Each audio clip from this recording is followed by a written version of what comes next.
if you're a part of the meeting. With that, Jackie.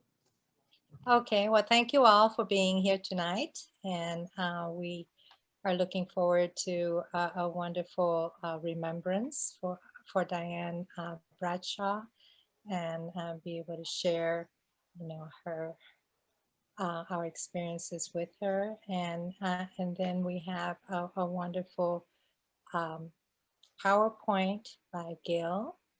And so first, let's start with the ceremony of remembrance, and Chris is going to do that for us. Okay, Chris?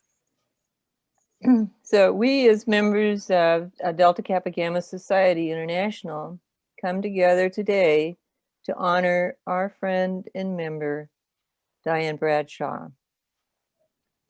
During her lifetime, she was all the society represents, a key woman educator. She performed her educational tasks with enthusiasm and dedication. Whatever she attempted, she carried through responsibility. She sought to enrich the lives of those who she taught and those with whom she worked. Intellectual and professional growth were her constant goals. And so right now, I would like those that would like to share. Did you want her picture up yet? Oh, please. Okay, I was just going for it. And also, could you put your camera down just a little so we can see you better, Chris?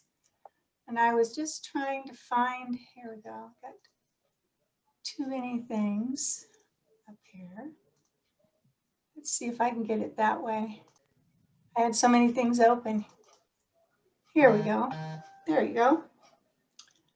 And go ahead, Chris. We don't see it. Oh, you don't see it? No. Not yet. Okay, I will stop share. And try it again. I had this trouble before with this when you're trying to do too many. I have so many slides. Did it share this time? There we go. Yeah. Okay, good. So, so if there's somebody who would like to say something about Diane as an educator or as a friend. Yes, I would. Okay, Sherry. Am I on? Mm-hmm. Yes. Okay. I have the obituary for Diane that appeared in the paper. And Diane was a close friend of mine, and also my administrator, and all of you knew Diane that have been around for any length of time. Her name was Diane Veronica Pu'alani, and you have to get that right. I remember she would tell me. She was 77 years old when she passed away in January 15th of this year. She was born July 30th, 1942 in Honolulu, Hawaii. She was survived by her daughter Joelle, her son Nat, and she had 4 grandchildren and 1 great-grandchild. She had 3 sisters that lived in Hawaii and a brother, Billy Williams. And the obituary says that Joelle is planning, I have texted her for a few weeks, a celebration of life will be planned at a later date to be held in her home state of Hawaii. And in lieu of flowers, the family requests memorial donations to be directed to the Alzheimer's Association. And Joelle told me that they're thinking about doing some kind of little service in Hemet, but nothing's planned, COVID, And then what I had written up about Diane is the following after she passed. Diane is a legend in the San Jacinto Unified School District in San Jacinto, California, where she worked as an energetic, much loved, dedicated elementary teacher at Hyatt Elementary. She served as site rep and secretary for the San Jacinto Teachers Association when I was president, and she was my right hand. She was always respected as someone who could always be counted on to represent her fellow teachers. She used her administrative degree as vice principal at Monte Vista Middle School and was always out there among the students with a smile that could light up the entire campus. Diane was highly intelligent. She loved books. She was an avid reader. She claimed to be a hermit, but she was well known for her effortless social graces as an extrovert. Diane was a very dear friend, and she's the one who brought me into her beloved Delta Kappa Gamma Teachers Association. She tirelessly served as president, and she represented us at the state council level. And she loved those people. She loved all of us. She loved all of you.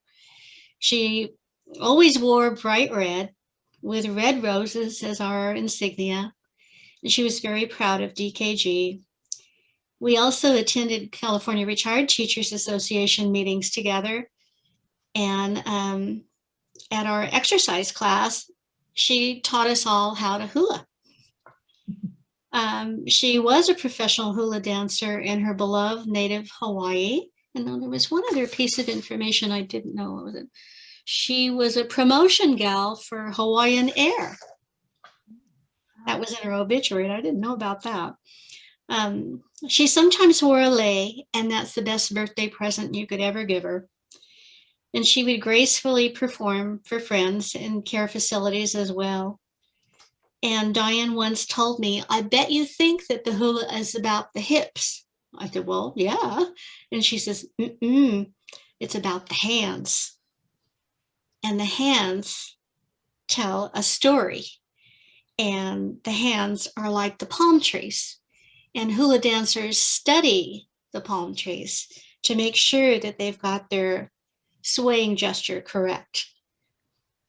And of course, a good hula dancer has to smile. And Diane always had the best smile of all. When I found her again, after she moved to Hawaii, I lost her for a while. She moved out of her original facility and went somewhere.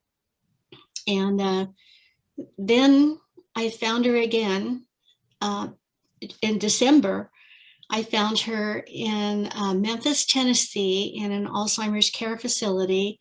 And the reason that I found her is she was in the newsletter for this care facility doing the hula.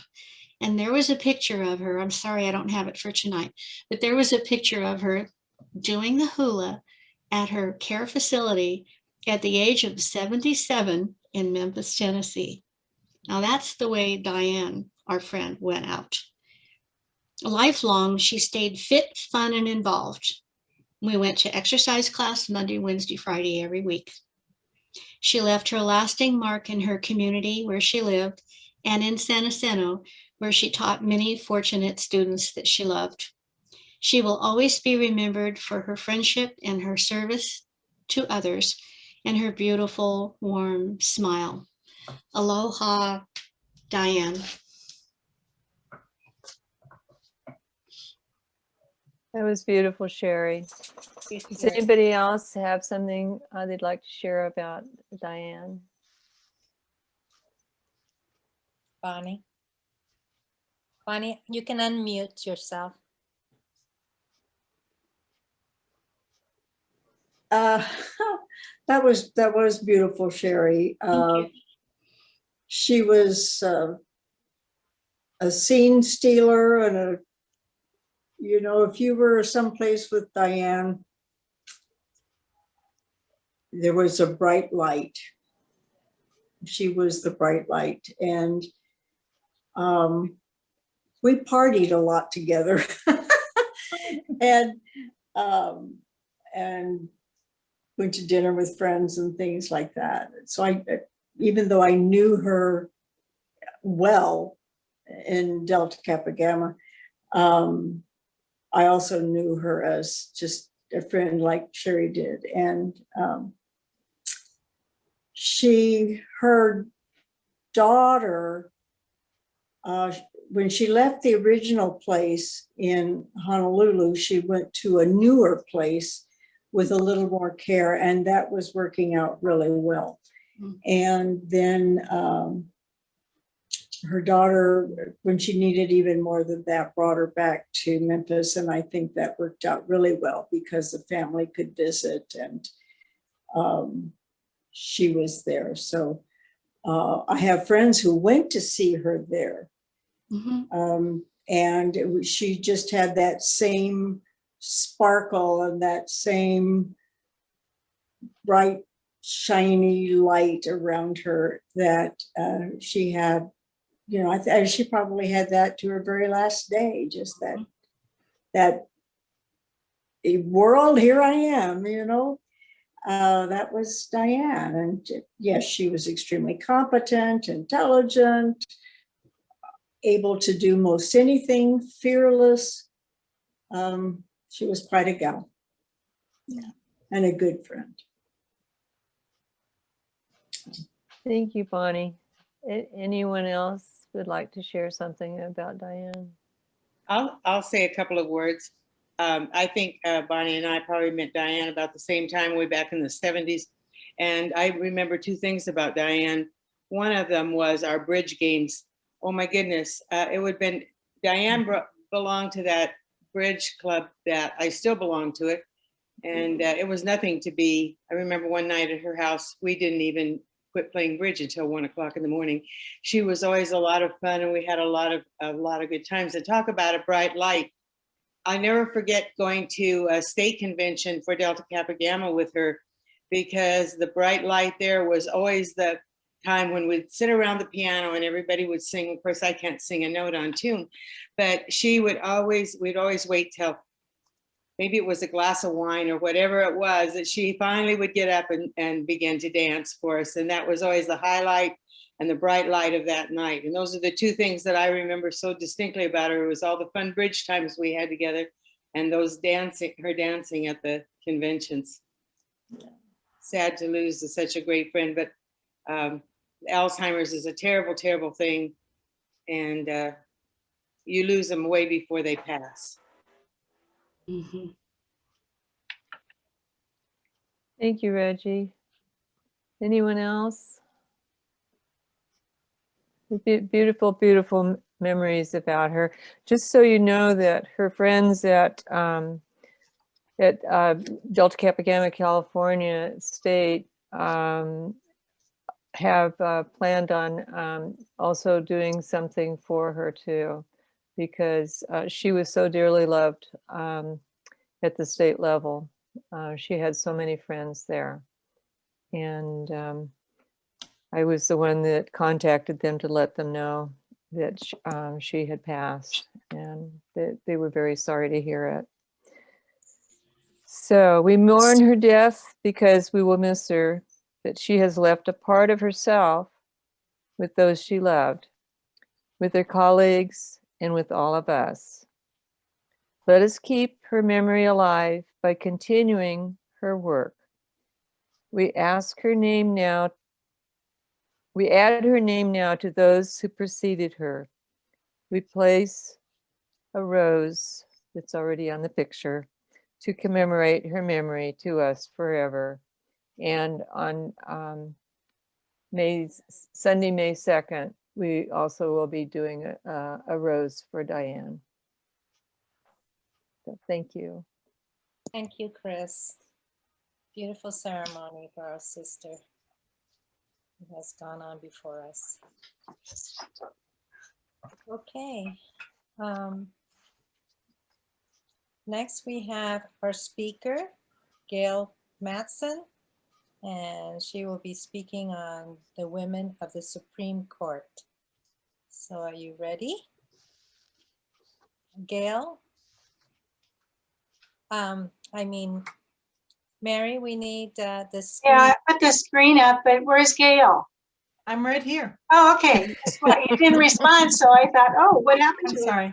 I I would suggest that people click onto gallery view, Oh, do you want to do that? because what I think will happen then is the screen will take up 3/4 of the page, and you'll see our few members on the right in small boxes. You don't want us to see you only? No, there's really, it's a PowerPoint, so there's really no need for my big face to fill the screen All every right, so if often. if you people want to go back up to the right-hand corner, you can go open that little tiny black window and go to gallery view. But the gallery view has all of everybody on it. That's fine. right. It'll go away when I share the screen. That's right. And she's I- going to put up the PowerPoint. Okay. And we may or may not be on a strip on the right, which is fine. Yeah. So I'll Usually let you do that, Mary.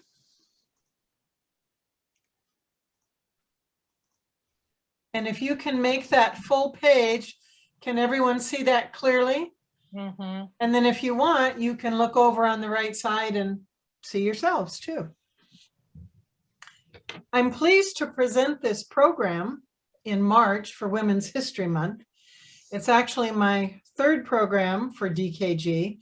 Some of you might recall we did female veterans with a panel of veterans 3 years ago. And 2 years ago, our first ladies. Now you'll need something to write on, just a piece of paper to jot stuff down, because there will be 2 quizzes and there will be $10 Starbucks gift cards that I will mail to you. So while you're getting that, I'll put in a plug for my Vice President, Sue Breyer. I did PowerPoints in high school. What I can do in 3 hours, she can do in 15 minutes. So I send her my research, my text, my pictures, and an hour later I got this back and we worked back and forth, and she does a great job. So I just wanted to give her that plug. Next slide.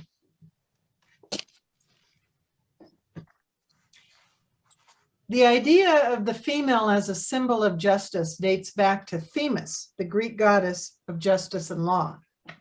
From left to right is Lady Justice, symbolically blindfolded with scales and sword. Next is the Contemplation of Justice statue. She's seated holding a book of law and a miniature Lady Justice. Her counterpoint, you can kind of see in the large picture on the right side. It's a male figure holding a law tablet marked LEX for Latin for law, and a sheathed sword. Those 2 statues sit on 50-ton marble blocks and were sculpted for the court's opening in 1935. By the way, by the guy who also did the Buffalo Nickel. Across the top of the 16 Corinthian columns are the words equal justice under law. Unfortunately, they don't show up. And the tiny frieze that you see across the top is a sculptured Lady Liberty enthroned, flanked by 3 male figures on either side. The lower middle picture is a frieze that's inside the hallway, depicting a female guarding justice.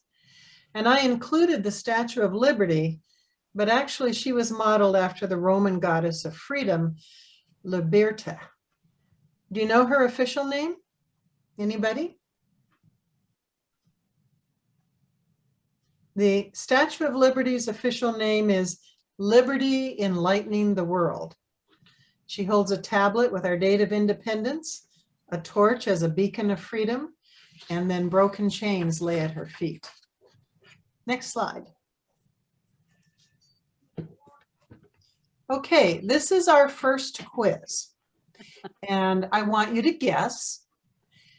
And I did not know half of these until I did the research. So just jot down, when and where did the Supreme Court begin?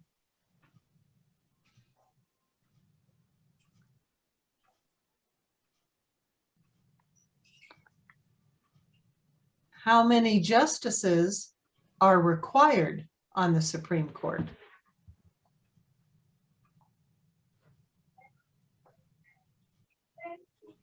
Number 3, how does someone become a Supreme Court justice?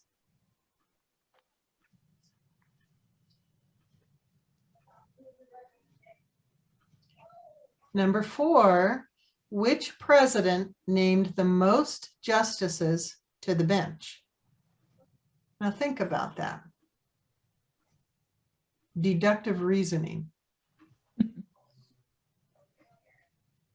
5, who was the first female justice on the Supreme Court?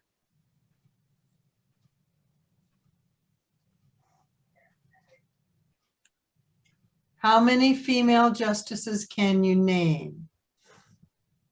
And if you just want to put a number down, that's okay, but we may ask you to name them.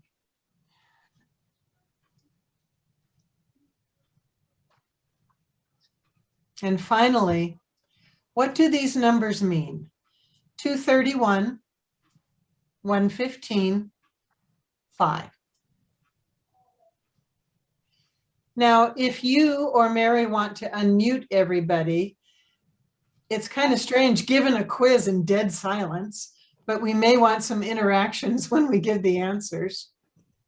I cannot unmute if they muted themselves. so Okay, they well, if have anyone not- wants to unmute, you are welcome to do so. So Mary, if you'll click, when and where did the Supreme Court begin? Ooh. 1790, New York City. And New York City was where our capital first was. I had the right date in the wrong city. Well, if you got close, it may count. I'm impressed. with Well, I've that. been reading My Dear Hamilton. Does that help any? Aha! Ah, How many justices are required on the Supreme Court? I don't think there's any. Oh. Now, I knew that, but I didn't think there was a. I'm going to give you credit if you got said into 9. one of those 3. I said 9. I said Yeah, 9. 9. It isn't really required, but it has been the standard. Yeah, I knew it wasn't required, but that was what I came up Yeah. with. Nine. Because I think they can have. By the way, well, no, let's go to number 3. How does someone become a Supreme Court justice? They're nominated. President. By the president and And There then you go. by confirmed the senate. by the Keywords are president and Senate. Right. By the way, do you know what the qualifications are? None. There you go. Yeah. None. Actually, they did eventually, not in the Constitution, but they did eventually say it must be a citizen, although several were You're foreign. gonna born have to go citizens. to your camper. And they want people to have studied the law. There is no law degree, lawyer, judgeship, no requirements like that. Oh. Number 4, which president named the most justices? So think again. Washington. Trump. No, not yet. Wilson. Washington. George Washington, because That he makes named, sense. Oh, yeah. yes, Started. But I he didn't named the entire first court. He set it up. No, Dave. Actually, he ended up naming 10 justices and FDR named 8. Oh, Oh, And So- how many? Trump, 3? 3. 3. There have been many, well, a handful of presidents who have done 3. Have they? So probably most of you remember who was the first female justice. Sandra Day O'Connor. Sandra Day O'Connor. Ginsburg. There you go. And now, how many can you name? This will have to be on the honor system. Ruth Bader Ginsburg. I can just name 3 is all. Sotomayor. Sotomayor, Meyer. Amy Coney Barrett, Amy Coney Barrett. Mhm. Kagan. Yes. Hagan, So Mary, if you'll click on that,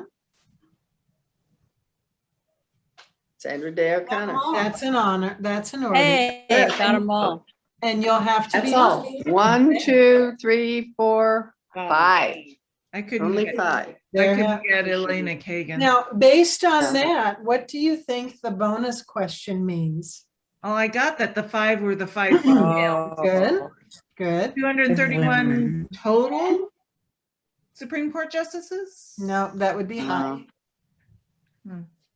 231, 115. There The number have of been, votes?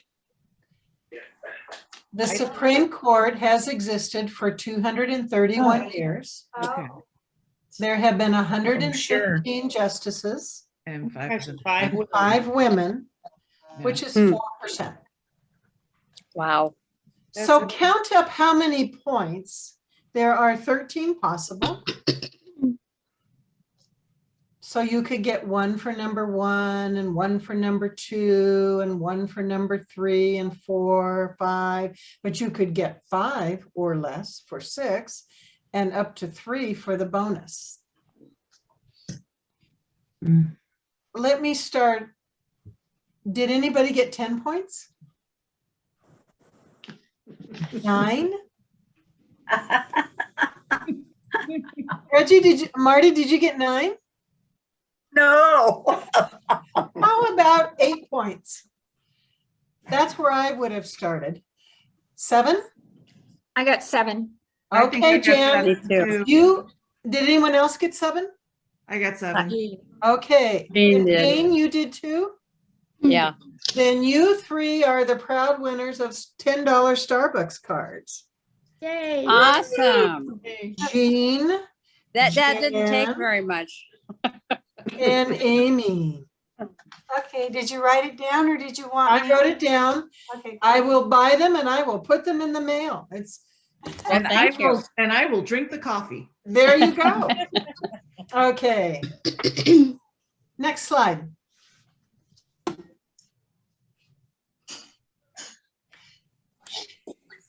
These are the 3 elements of the Supreme Court. It's one of 3 independent co-equal branches of government. It's the nation's highest tribunal and final arbitrator of constitutional law. And it balances society's need for order and an individual's right to freedom. There are approximately 7,000 to 8,000 cases that are submitted to the court annually, and they only hear about 80. Next slide. It took nearly 2 centuries for a female justice. But in 1989, the lexicon changed from Mr. Justice to just Justice. This list is in order of appointment, so 3 are currently serving. Justices Sotomayor, Kagan, and Barrett. What else do you notice on this chart? Anybody? Amy's the youngest. True. Most recent and youngest. 3 were from Democratic presidents and 2 from Republican presidents. True. I think Sonia Sotomayor is the only one that's a minority. She's the first Hispanic female or male ever on the court. Yeah. Clarence Thomas on the court is not female, but Black. Look at the second lines. What do you notice? Approval. Only one was a unanimous. Right? And take a look at those numbers as you scroll down that page. It's getting more contentious. Exactly. Exactly. Yeah. The process has become increasingly divisive in the Senate and in the court of public opinion. In order, the justices are considered moderate, liberal, moderate, and conservative. But justices are supposed to be nonpartisan and focus on the law, not on politics. So occasionally, despite what we think are their leanings, we see surprise votes and alliances that change. And that's a good thing. Next slide. Okay, I'd like to go through the 5 women. I'll try to speed it up a little bit so it's not just me talking. Sandra Day O'Connor was our first female justice. She was born in El Paso, Texas in 1930, but was raised on the Lazy Bee Cattle Ranch in Southeast Arizona. She attended Stanford and graduated from Stanford Law School in 1952. An interesting story. One of her study partners at Stanford Law was William Rehnquist. He was 2 years ahead of her. They became good friends. And when he left for the prestigious job of clerking for the Supreme Court, he wrote her a letter with a marriage proposal. But she already had a crush on John O'Connor. But think about that. The future Chief Justice proposed to the future first female justice, and later they would serve together on the Supreme Court. She was Episcopalian. She married John, a JAG officer, who then became a private lawyer. They had 3 sons. There's a picture of their grown sons, and she enjoyed tennis and golf. However, no law firm would hire her. So instead, she served as an Arizona state senator, the Arizona Assistant Attorney General, and was on the Arizona Court of Appeals. She was appointed to the Supreme Court in 1981 by Ronald Reagan and was still loudly opposed by many lawyers, political conservatives, and evangelicals at that time. She retired in 2005 after 24 years to care for her husband with Alzheimer's, and she became a voice for Alzheimer's research and assistance. After John's death, she still visited the court, was friends with RBG, and posed for pictures with the other 3 female justices. She also advocated for civics education and judicial independence during her retirement. Sadly, she became wheelchair-bound in 2017, and she announced herself in 2018 that she was facing dementia. She is alive, but lives in a private residential care facility and is gone to Alzheimer's. Next slide. Was she a Girl Scout? Not that I ever read. That doesn't mean she wasn't, not every, but I got a kick out of, since no law firm would hire her, she went ahead and did all those great positions. This is Ruth Bader Ginsburg. That's her high school graduation picture. She's the longest serving female, she was, for 27 years. The first woman and the only Jew, male or female, to lie in state at the US Capitol. She was born in Brooklyn, New York in 1933 to a Jewish family. I'm not sure if you can see, but they printed their home addresses on their yearbook page.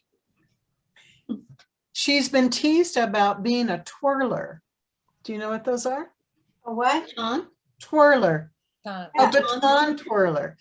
5 foot tall Ruth Bader Ginsburg was a baton twirler in high school. But she also broke her nose by walking into a pole while reading a book. She went to Cornell, Harvard, and then graduated from Columbia Law School in 1959. She attended both her husband Martin's and her own classes at Harvard Law while he had cancer surgery and radiation. And she was also a new mother at the time. There were 8 females of the 500 law students at Harvard, and the dean of law criticized them for taking the spots from deserving men. When Martin was hired by a law firm in New York City, she transferred to Columbia Law School and graduated with highest honors while raising 2 young kids. But again, no law firm would hire her. So instead, as an advocate for women's rights, she taught at Rutgers and Columbia Law Schools, was co-director for the ACLU Women's Rights Project, argued cases before the Supreme Court, and was appointed to the U.S. Court of Appeals, District of Columbia. She was appointed to the Supreme Court by Bill Clinton in 1993. And in that picture, you see her taking the oath of office with President Clinton, her husband, and I think that's Rehnquist, isn't it? Chief Rehnquist. Ruth suffered from colon cancer, lung cancer, and pancreatic cancer while she was on the Supreme Court. But until her last year, she never missed a day of oral arguments. She became a rock star with the label Notorious RBG in her final years. Do you know who that's nicknamed after? Notorious B.I.G. Yeah, there you go. There you go. And she died of cancer last September. An interesting story. As the court's most liberal justice, she was close friends with its most conservative justice, Antonin Scalia. They attended operas together. The couples frequently socialized, and Marty did all the cooking. She became the first woman and the first Jew to lie in state at the U.S. Capitol. That's actually a picture of lying in state at the Supreme Court before the ceremonies at the Capitol. She's buried in Arlington National Cemetery with her beloved Marty, who preceded her in 2010. Next slide. Sonia Sotomayor. She is our first Hispanic justice, male or female. She was born in the Bronx in New York in 1954. She's a type 1 diabetic and the daughter of Puerto Rican immigrants. Her mother was an orphan, her father a non-English speaking factory worker who only finished 3rd grade and died of alcoholism. They lived in poor housing projects supported by her mother, who worked to become a nurse and emphasized a good education for her kids. Sonia decided she wanted to be a judge by watching Perry Mason on TV. Her younger brother became a pediatrician. She's a non-practicing Catholic and a fluent Spanish speaker. She attended Princeton on an affirmative action scholarship and married her high school sweetheart there, Kevin Noonan. They were married 7 years and divorced amicably with no children. He's a biologist and a patent lawyer. She graduated from Yale Law School in 1979, and as a liberal, she taught at New York University of Law and Columbia Law School, served in private practice, did pro bono work for the Puerto Rican Defense and Education Fund. She was an assistant district attorney in New York City, served on the U.S. Court of Appeals in Manhattan, and was appointed to the Supreme Court in 2009 by Barack Obama. She's pictured there with her brother and mother and Chief Justice Roberts. And that is an early family picture of her parents and she and her younger brother. This year, the first Hispanic Supreme Court justice swore in the first African Asian American vice president, and they're both females. Next slide. And I'm sorry, can you back up one more? I had to turn the page and I missed something. Here's an interesting story. She loves baseball, is a diehard Yankees fan, and threw out the first pitch at a Yankees game in 2009. In 2019, she threw out the first pitch at a Washington Nationals game honoring Robert Clemente, who was Puerto Rican, at Hispanic Heritage Day. But back in 1995, she was the judge who ended the 1994-95 baseball strike. The press at that time called her the judge who saved baseball. She is perhaps the most public justice and strives to be a role model for young minority girls. She's also written several children's books and goes around to classrooms and meetings, well, before COVID, reading her books. Okay, next slide. Elena Kagan. She is the first female who was not formerly a judge. And she's one of the few ever. I think there were only a handful of 6 or 7 who were not first a judge. Born in Manhattan, New York in 1960, her grandparents were Russian Jewish immigrants. Her father was a private attorney for local causes like fair housing, and her mother was an elementary school teacher. She is Jewish and had to negotiate with her rabbi for a bat mitzvah, the first at her synagogue. Her brothers attended Yale and are high school teachers. Irving at Hunter College High School in Manhattan, and Mark at the Bronx High School of Science. She attended both Princeton and Harvard and graduated from Harvard Law School in 1986. An interesting story. Although a centrist and moderate attorney, she clerked for Thurgood Marshall, a liberal justice, who called her Shorty. He's 6'2" and she's 5'3". She taught at the University of Chicago, where she played slow pitch softball. That's her professor picture and her softball picture. As a professor at Harvard Law School, she became its first female dean. She was the White House counsel for Clinton and the first female solicitor general during Obama's term. She was appointed to the Supreme Court in 2010 by Barack Obama. There's her high school picture, that's her family picture, and a picture of her signing her oath with Chief Justice Roberts. During her Senate hearing, she explained, "What my political views or my constitutional views are doesn't matter.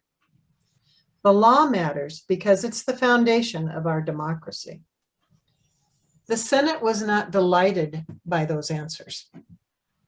Perhaps a second quote was more reassuring. "I've led a school," it happened to be Harvard, "whose faculty and students examine and discuss every aspect of the law. And what I've learned is that no one has a monopoly on truth or wisdom." When she was first announced, the press claimed she would be the Supreme Court's first openly gay justice. She had never married, and yet some friends and colleagues claimed she was gay, others claimed she was not. She chose not to address the controversy, which frustrated both sides, and she has not discussed her private life. Next slide. Who were those people in that picture with her, the little kids? I'm sorry? Who were the kids? They're not hers? No, that is her. Oh, That's her mom and dad. And I believe she was the middle of the two brothers. okay, got it. She's never had children. Okay. Okay. Amy Coney Barrett is our most recent justice. She is the first ever male or female from Notre Dame. So you can imagine how proud they are. And she's the first mother of young children on the court. She was born in New Orleans, 1972, the eldest of 7 siblings in a devout Catholic family. Her father was a lawyer. Her mother was a housewife. She attended Rhodes College in Memphis. That's her picture. And met her husband, Jesse, at Notre Dame Law School, where she graduated in 1997. That's her high school picture in Louisiana and her college picture in Memphis. Her husband, Jesse, was a federal prosecutor and DA in Indiana and is a partner in a law firm there. Their 7 children range from age 19 to 8. The youngest has Down syndrome. An interesting story. In 2004, they adopted Vivian, a sickly 14-month-old Haitian orphan from a U.S. agency. Later, they adopted John Peter, a 3-year-old Haitian orphan from the same agency, following the devastating 2010 earthquake there. She and Jesse, and both their parents, are lifelong members of a conservative religious group that is not directly connected to the Catholic Church. The group originally criticized her role as a lawyer and a judge versus a full-time wife and mother. She clerked for conservative Justice Antonin Scalia, taught law at Notre Dame, and was appointed to the U.S. Court Court of Appeals in Chicago by Donald Trump in 2017. She was appointed to the Supreme Court by Donald Trump in 2020. Her appointment was controversial due to its timeline, due to her legal writings, and her judicial opinions that connected to her conservative faith. But that will play out in the decisions that come up before the court. While Supreme Court justices, especially the females, may be heartily liked or disliked during their tenures, they are appointed for life unless they choose to retire, become incapacitated, or are impeached. And in the early 1800s, there was one judge who was impeached, and then he was impeached by the House and then was acquitted by the Senate. Okay, next slide. That's the last official photo of the Supreme Court. It was taken before Ginsburg died and before Barrett was appointed. And I assume they will do an official photo when the court begins its new season. It runs from October to June.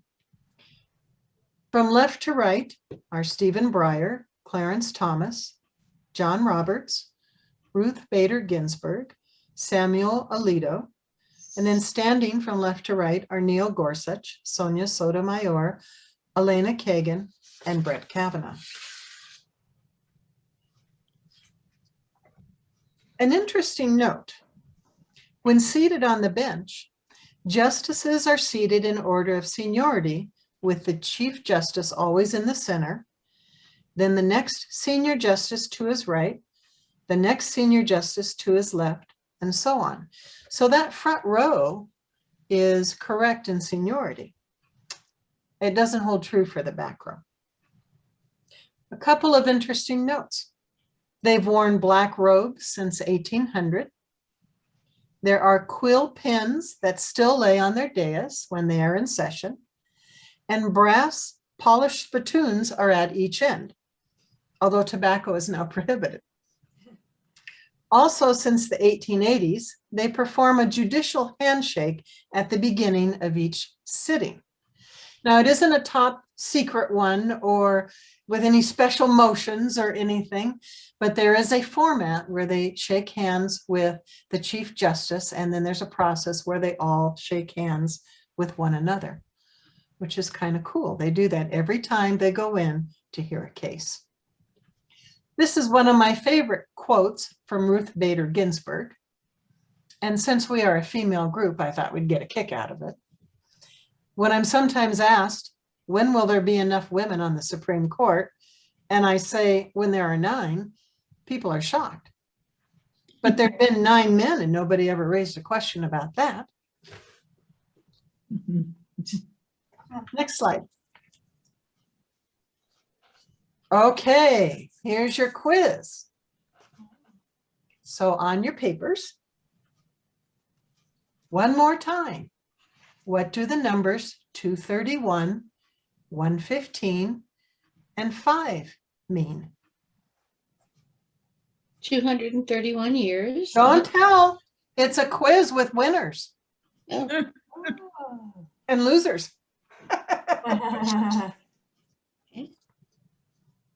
Number 2, which 2 female justices are single and without children?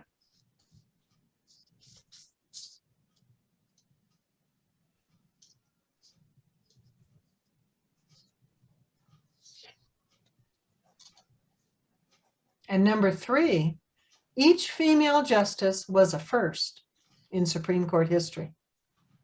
How many of those firsts can you list by their names?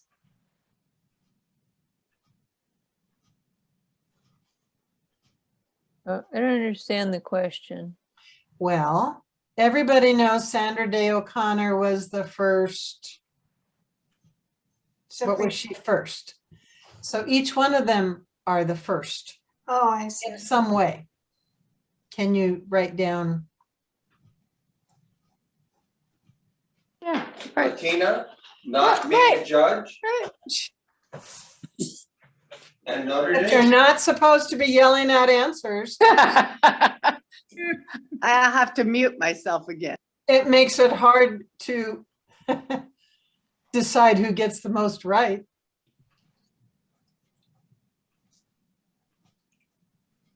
And number 4 is just for discussion if you want to share or have other questions.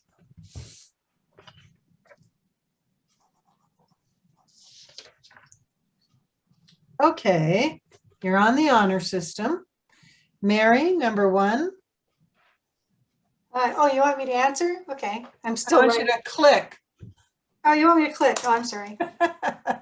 I'm still writing. My And first. there you go. Hopefully everybody got that one this time. I think so. 5 female justices so far. Which 2 are single and without children? Click. Karen Kagan. Got that one. Okay, and number 3, click once. First woman. There you go. And again. First Jew. Jew. And again.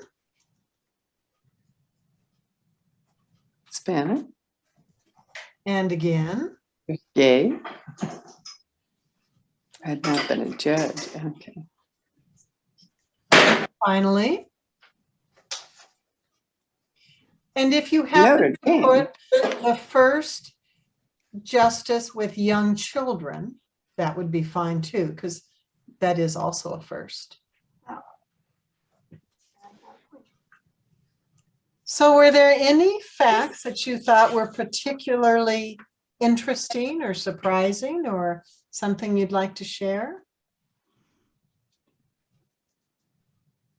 I thought it was interesting that But I thought it was interesting that Ginsburg and Scalia were such good friends and spent so much time together. I thought Right. that it doesn't happen.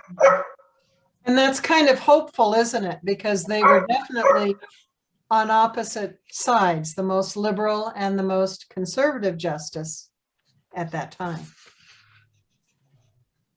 Anyone else? interesting about Sandra Day O'Connor not being able to get hired Mhm. into a law firm. Right. And the same for Ruth Bader Ginsburg. Right. Right.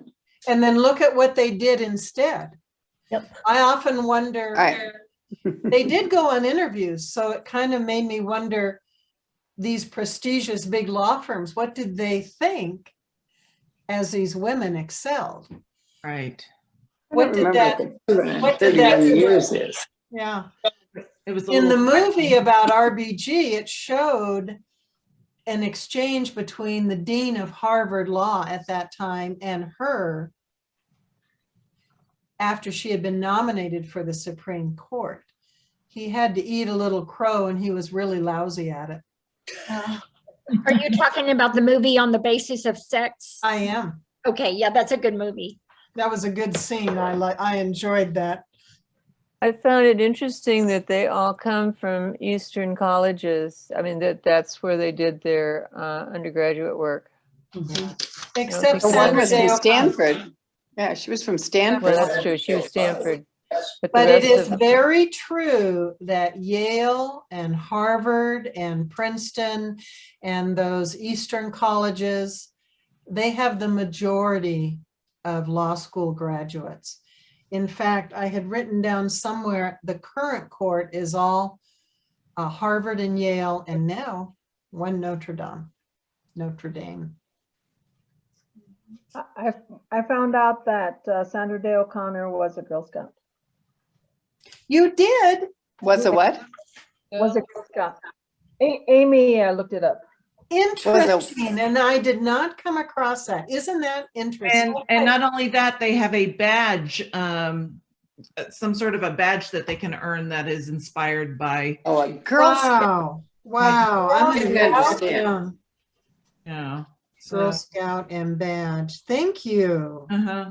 Gosh, I must be her equal then. I got lots of. Well, I answers. have to admit, since Sonia Sotomayor and I were born in the same year, as I'm ticking off all of these achievements for women my age or now younger, I'm thinking, oh, wow, wow, wow. Close the door.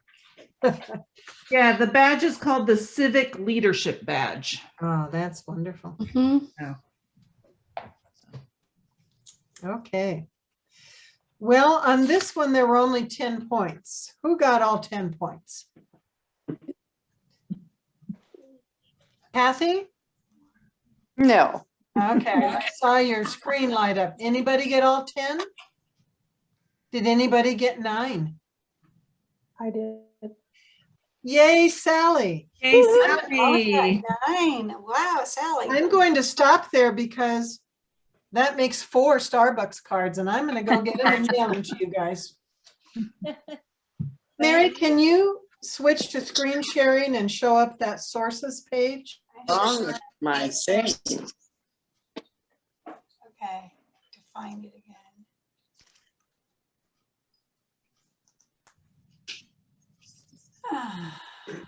Sources. Here we go. That looks like it. It's not showing up. It's not there. Okay, let me try again. That worked last time. Okay, it exists. Yeah. We'll try one more time. They didn't stay out on the desktop. Oh, here, now it's on the desktop. I had to drag it out. Can you see it now? Yes. Good. Yes, but it doesn't show full. Is that on a PowerPoint or is that the document? It's the document and I can pull it down as you talk about it. Okay, I'm not going to say very much. I just wanted to show you. There is a one-page document of sources with websites, and that National Women's History Museum is awesome. And the Supreme Court of the United States, if you have an interest, very, very good. And then looking down into the books, there are many books that are about the individual justices or are written by the justices. For example, I mentioned that Sonia Sotomayor has written several children's books. These are books in general. And although it's old, the history of the Supreme Court, if you're interested in the mechanics and the structure, that's kind of considered still the gold standard book by that professor. I like that shortlisted. Women Yeah, considered. I have not read that, but I have heard good things about it, so I listed it. And I wanted to mention Growing Up Supremely, the Women of the Supreme Court. If you are parents or aunts or grandparents or friends of girls who are in elementary school, that's who it's written for. Growing Up Supremely, the Women of the Supreme Court. And then I recommend the Notorious RBG. I have that book and it's a joy to read and there's lots of pictures. And although it was written in 2015, it started out as a reporter's blog and then it became this book. And then it was the basis for the movie that Jan mentioned, On the Basis of Sex, which is the movie about the life of Ruth Bader Ginsburg. Can that page be sent to us? I was just, my next line, Grace, you're on top of it. I am going to email that to everyone who attended as a PDF, and you can read it or use it or not, but several of you may be interested in looking at some of those things. Now, when I email it as a PDF, I can't promise that those hot links will work. I think it only, if I attach it to an email and you open it in your email, they will work. But once you save it, then I don't think they do work, but you can play with that. Okay, well, thank you. It was amazing to research the education and achievement of these female justices. And Women's History Month is such a good time to appreciate the differences they've made for women and the changes in law for all of us citizens. So thank you. Well done. Thank you. Great. That's very Thank good. you, Gail. Perfect. Very good. Women History Month. Okay, let's continue with our chapter meeting. You all received the minutes from our last chapter meeting. And Let me know if you want me to put them on the screen, but I think you all got them already. right, they were in the newsletter, and Mary also sent them with the agenda. So I hope you all had a chance to read it. Are there any questions? Okay, do we have a motion to approve the minutes? I motion it. And a second? I'll second it. Okay, it's been approved. Who Now- seconded it? Mary, Mary. Thank you. Okay, now the financial report, Mary? did you want to call for the vote? Oh, yes. Those who approve, say aye. Aye. And those who don't approve? Okay, the ayes have it. Sorry about that. I'm not very good at that. Oh, Okay, so the financial report, please. Mary? Let's see if I can pull that one up again. There it is. Jackie, who moved the motion? Jan did. Jan McElwee. Jan McElroy. Jen? Okay. Do you see it? No, it's Okay, great. again, I think that's probably what I need to do is pull it out.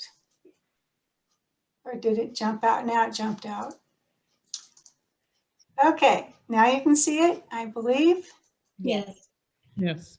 Okay, and this is of March 20th, which was Saturday.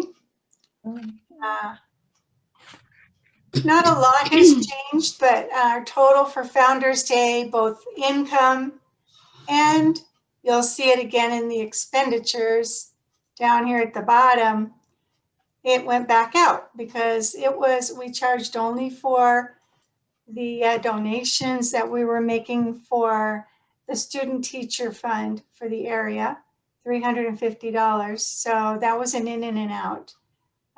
So the area didn't make any money and we didn't make any money, but at least we got money for our student teachers and it's tax deductible. So that's nice. We did get a nice donation of $200 from Theta Zeta, which we put into our board voted to put it into the student teacher fund, mainly because that's what they asked us to do, either put it in there or put it in the Jared Box Fund. And since we already have Jared, the program going, we figure we'd just go ahead and add this to our student teacher fund. And that's what the board decided to do. So there's 200 more there. And the total of income now since the beginning of this fiscal year, which was July 1st, is $1,550.00. So when you add that to our prior balance up here, you'll see that it was $8,827.96 for our positive side this month. And then when you take out the expenses for this year, you can see the bottom line down there in pink, but there's bright yellow in the middle. And what that is that 3 checks ended up coming through our bank account clearing that were written last year out of last year's budget. So you wouldn't want to actually count $533.44 of this year's expenses as being over budget. So that's why I put it in yellow, so we could remember that. Nevertheless, it did come out of the money that was in our checking account. So it had to be put on here so that our numbers would balance. So the total taken out so far this year is $4,275.20. That leaves us with a balance of $4,552.76. a lot of money. Any questions? Okay. So on this, you just need to, if there's no problem with it, Jackie, you just need to have it bound over for audit. Okay, No questions? no questions? Okay. All right, now correspondence, Jen? Just real quick, for those who weren't on earlier, I just had a quick update on Heloise, and she got a new brace today for her back. She had fallen a few weeks ago and hit her head and fractured a vertebrae in her back, and she's able to cope with just taking Tylenol. And so she is slowly on the mend. And also, I know that Cassandra is no longer a member, but I know many of you have been praying for Hector, and he just passed his 1-year mark since his second transplant. So that's really good. And he's doing well considering, she said. And she gets her second vaccine this Friday, and that's all I have. Thank you. Very good. Well, also, for those of you that came in later, Ruthie Marcus Compton lost her husband 2 months ago, but I saw her today and she's doing well. And also from our other our Beaumont chapter, Lorraine Colton just lost her husband Joe last Friday. So, and some of you may not know that yet, but I saw her too, and she's coping. Yeah. And if you came in late, notice who's here that we haven't seen for a long time. Bonnie Figgins. So if you didn't come in time to say hi to her, it's great to see her. Hi, everybody. So nice Hi, to Bonnie. see all of you. Glad to visit. Thank you. Yeah, she was president when I came in 1997, I think, right around in there. Yeah. She was our president at that time. Bonnie, you're welcome anytime. We have the next meeting, May 12th. Okay, thank you. Love to have you there too. But it really was nice to see everybody. And Gail, your presentation was great. And it was so great to hear all you had to Diane's Yeah, the service. memorial. All you had to say was great. Okay, let's go on to old business. Founders Day was wonderful. I think it's a wonderful way to honor the women of distinction in our area chapters and to recognize their service for their chapters. And we honored Amy. Glad that for all of her service, working hard to help us succeed as a chapter. And it's also a wonderful way to award scholarships. And we had a great speaker too. That was the California Teacher of the Year. And what a wonderful person. Awesome. Awesome. Any other comments from the Firing. The student teacher was absolutely adorable. Yeah. My gosh. She was as cute as a button. Yeah. Yeah, she's young and she was worried about being a high school teacher, but they all loved her and she loved being a high school teacher. So enthusiastic. Yeah. So she's going to be with us. She's going to join us for our May meeting. In May? In May. Yes. Yes. She got the area award and she was sent on to the state. So I think she'll get that too. I hope so. Yeah, we've been deserving. Yeah, we should let you say a couple words. Are you there? I'm Grace. here. Yes. Are you talking about Grace me? found her. Grace found her. We're talking about you, Grace. I really can't be the one that can take the credit for that. I think it's the wonderful principal over there at Hammett High. And I got her a gift card from what's our downtown fun place that we all like to go there on Harbor? Town Deli? Yeah. No, the one that does all the yummy. Harvard Bakery? The bakery. Yes. Oh, the bakery. And she called and she says, well, I don't deserve that, but she did deserve it because, I mean, that woman went the extra mile I just told her what we needed and wanted, and she found somebody. Is she for good? She saw to it that those letters were there, you know, not a month and a half after I asked for them previously. Boom, just like that, she had those letters from those 3 different locations, from Hemet High, from Redlands University, from the person who was her mentor there at Hemet High, and then, of course, Mary Rust here, thankfully, was able to tell me the exact pronunciation of her name, Ida East Esquivel. And when you look at the spelling of the word, it doesn't look anything like what I just said. So Mary Rust, being so fluent in Spanish, she was a godsend on that, because I didn't want to be falling all over myself trying to say her name when I called her up. So anyway, she's just a sweetheart. And the principal over there is a wonderful woman. I don't know if any of you know her, but she's, Shaw, right?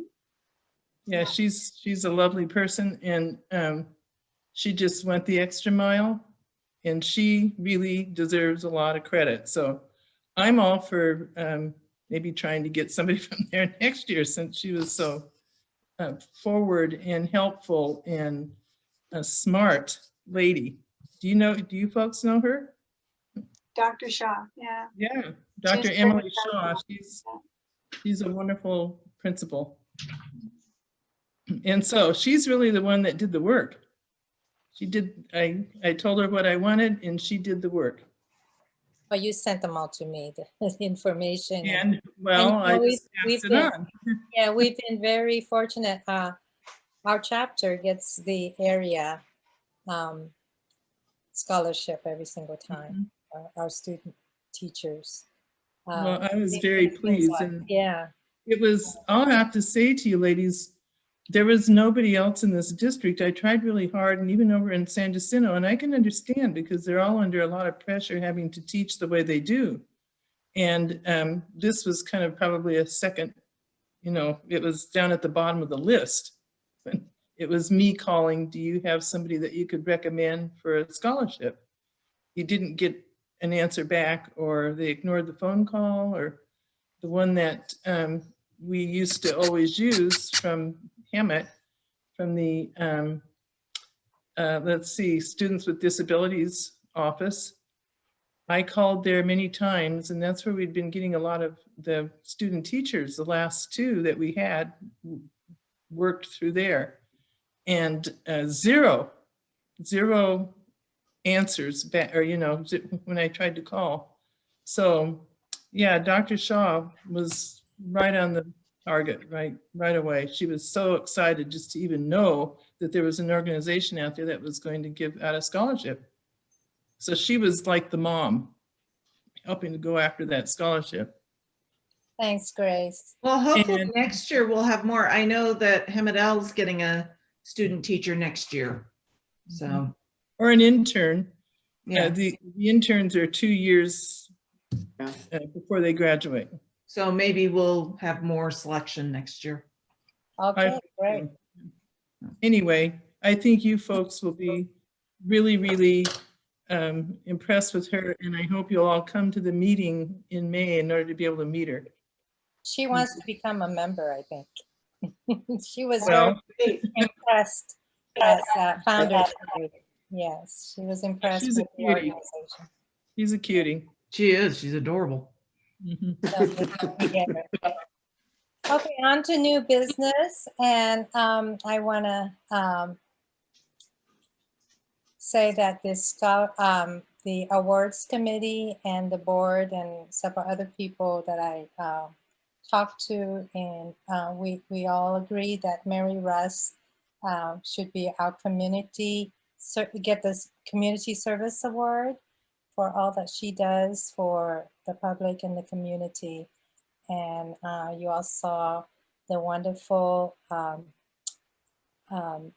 write-up in the newsletter, and also in the Valley Chronicle, thanks to Melinda West And friend Frankie. and friend Frankie, putting together that article that went into the Valley Chronicle. And I haven't seen the actual newspaper, but were you able to get a few for us? I called, it is a hard office to get in touch with, but I called today because I subscribed when I put that in. I thought, I haven't had the Chronicle for so long, and I thought I'd get a copy because it was like 10, 12 days before. So he is going to send me an email so I can share the email. I think, Mary, you have a friend that saw it and one other person. Actually, somebody from my church wrote me a congratulations, but I haven't seen it either. Yeah. I get that paper. I have that copy if you want me to give it to somebody. Oh, great. Well, I thought Can you scan it? Just scan it on your I printer? I can. It's on 2 different pages, so we'll see how well it fits. Cut and paste. Well, I think we'll have to buy it somehow, go down. Well, I'll see what I get. He's going to email me the article. So I'll see how that. Yeah, that'll be good. An email would be good. Yeah. Yeah, but the whole paper, it's just nice to know that it's in there. Yeah. So one for Mary and one for our. Full one sheet. One for our honor chapter for publishing. Yeah, and one for me and one for Irais. So that would be nice. Okay.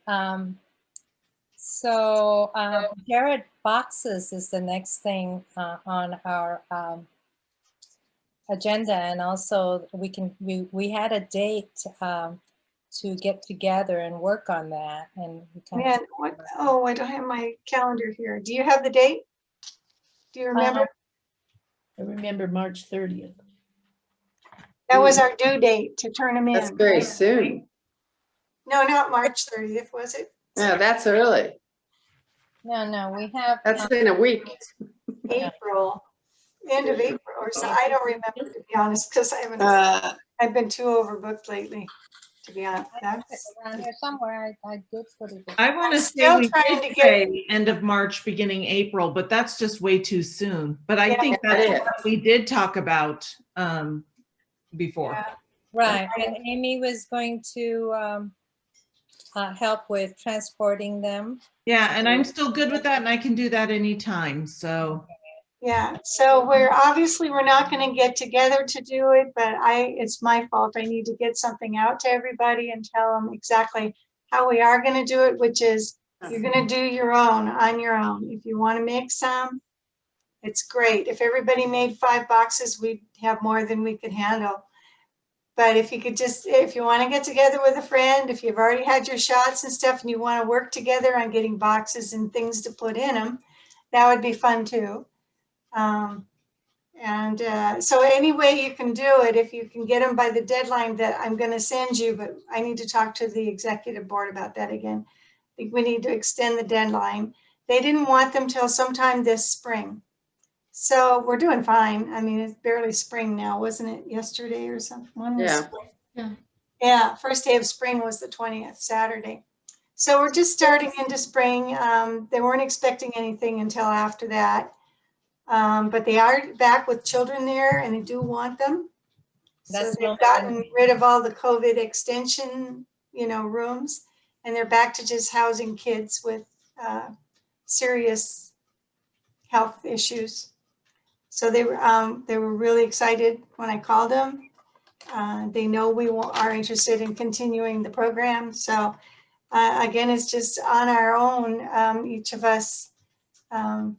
Sometimes Sherry and I get together because we're close, we wear our mask and we do things together. We could do, I could run, get boxes. She could get some stuff. I could, pick a friend or join us and we'll start stuffing and I'll give, basically, you know what to do. But if you're new, I don't see anybody in the picture tonight that's new and doesn't know what a Jared box is or what to put in them. But I will send out the labels if you want to run them off. It's easier. Even if you don't run them on sticky paper, you can just clip them and tape them on because you usually have to end up taping the box shut anyway. Otherwise they pop. I have a question. Yes. Can I ask? Last year, it happened that the boxes couldn't be delivered where we normally away. do. Are we gonna have that problem this year? No. Well, from what I was told, no, because they were down to none. They have lots of room. They just need to know when I'm coming. Yeah, last year they were concerned about the virus Yeah, and didn't that's, want to accept anything because there was so much misinformation about the virus. And yeah, I now, thought you meant the year before when they're so crowded, we had to wait for a while till we could take them. And when they had room, we Right. did it. That was Yeah. 2 years ago now, but yeah, last year we didn't take them there at all. We took them to Valley Restart and you were thrilled with Right. them. Right. yeah. But Yeah. now they're saying they want them, so. Now they Be a problem. want them back. I mean, otherwise I would have contacted Valley Restart by now to see if they wanted it again. But no, Loma Linda really wants us to bring the boxes. So we'll do the best we can. I told her I don't know on a COVID. It's still kind of COVID out there. You know, people are still worried about getting together with people. I know most people have their shots, and I had COVID, as most of you know, and it was hard to get over it. I'm still kind of having an issue with my bronchial tubes, but that may go on for months and months. It's one of those things that happens, but I'm still not allowed to get a shot yet.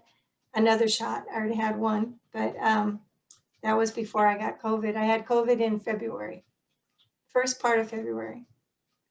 So still They trying to had- do it.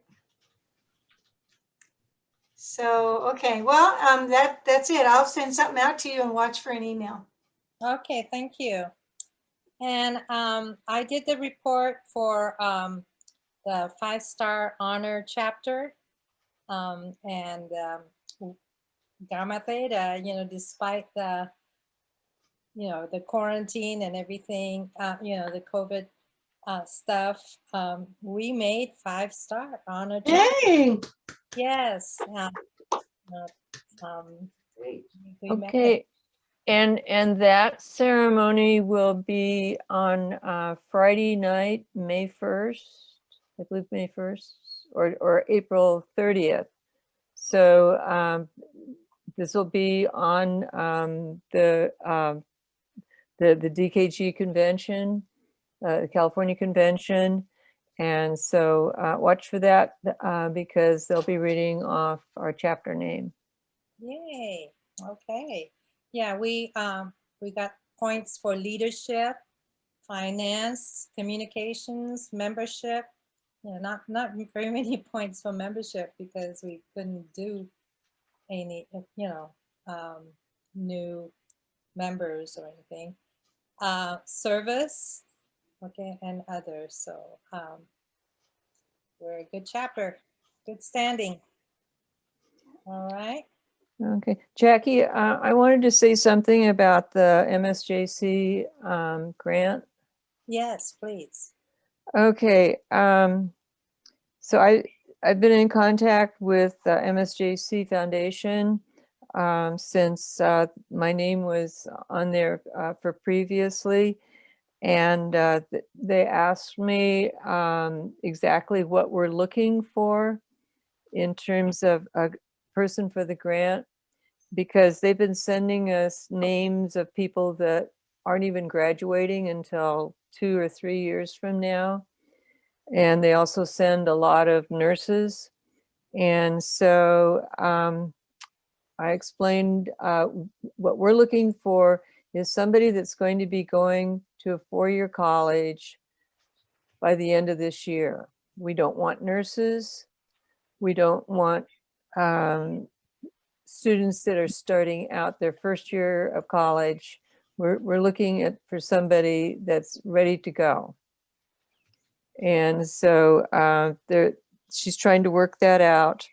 They've extended the time and the names of potential scholarship or grant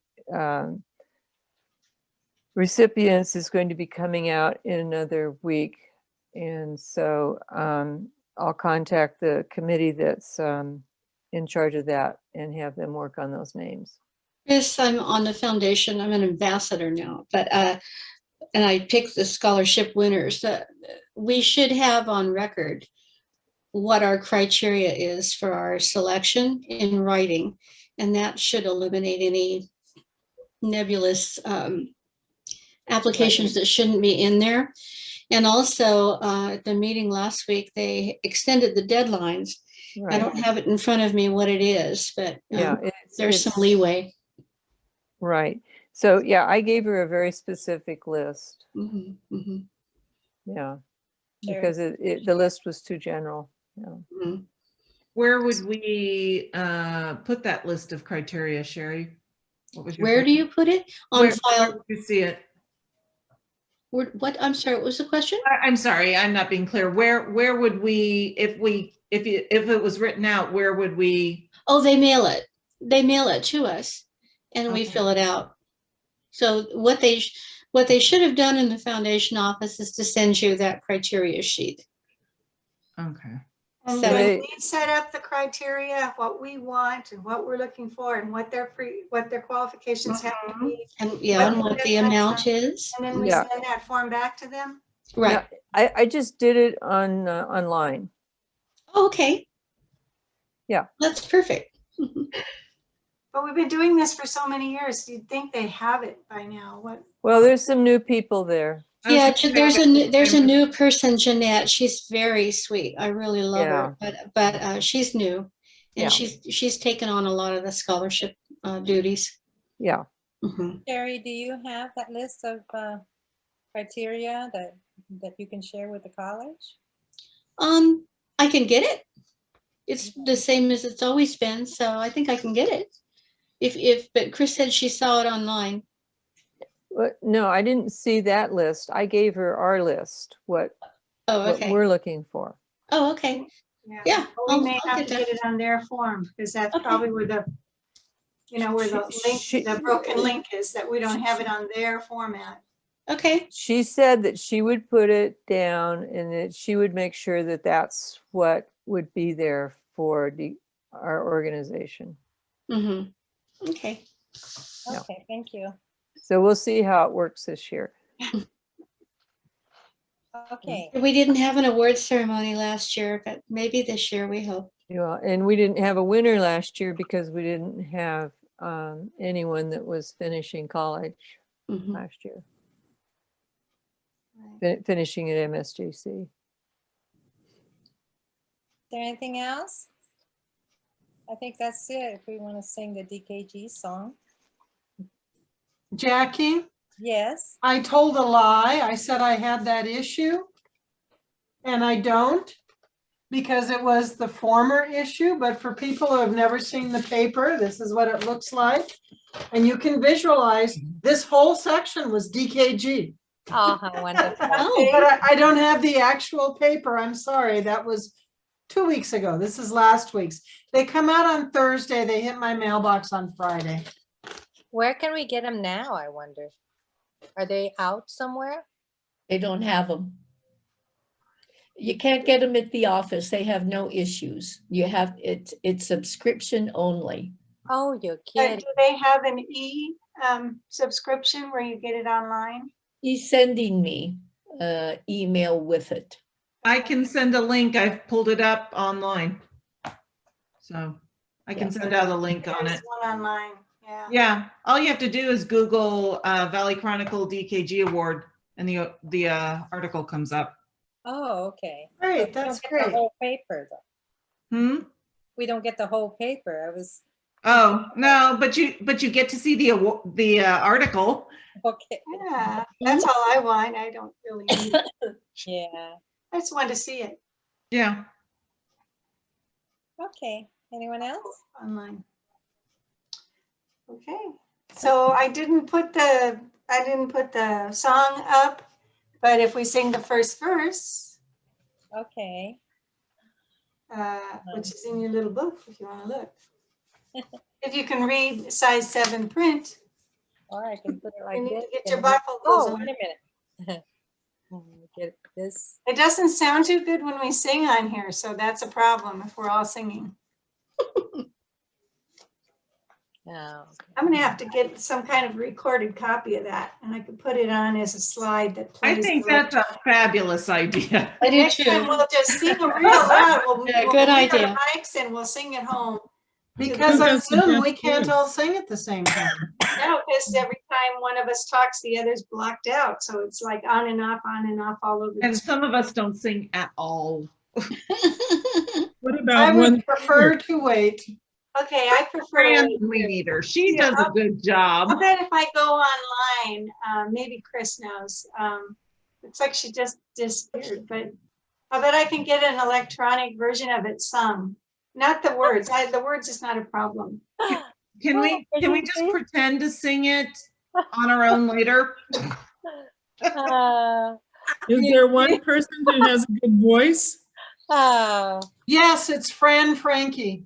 And she's Oh, not She's not here. here. She's driving. That's why I recorded the program. And then if everybody mutes themselves and we have one singer, it works wonderful. That's right.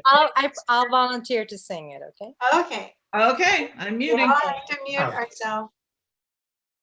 Women teachers to the calling, firmly rally, never falling, duty ne'er upon us falling, staunch, courageous we, loyalty and trust e'er heeding, mindful of our sisters needing, aid and guidance from those leading, helpful may we be.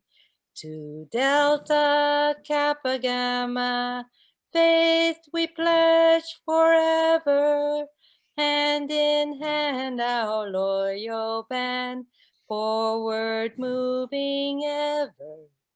Onward 'tis our sisters need us, courage, faith, and honor lead us, wrongs in truth and justice lead us, firmly shall we stand. Very good. Okay. I was gonna wave a lighter back and forth, but that would date me. We could have all done our cell phones.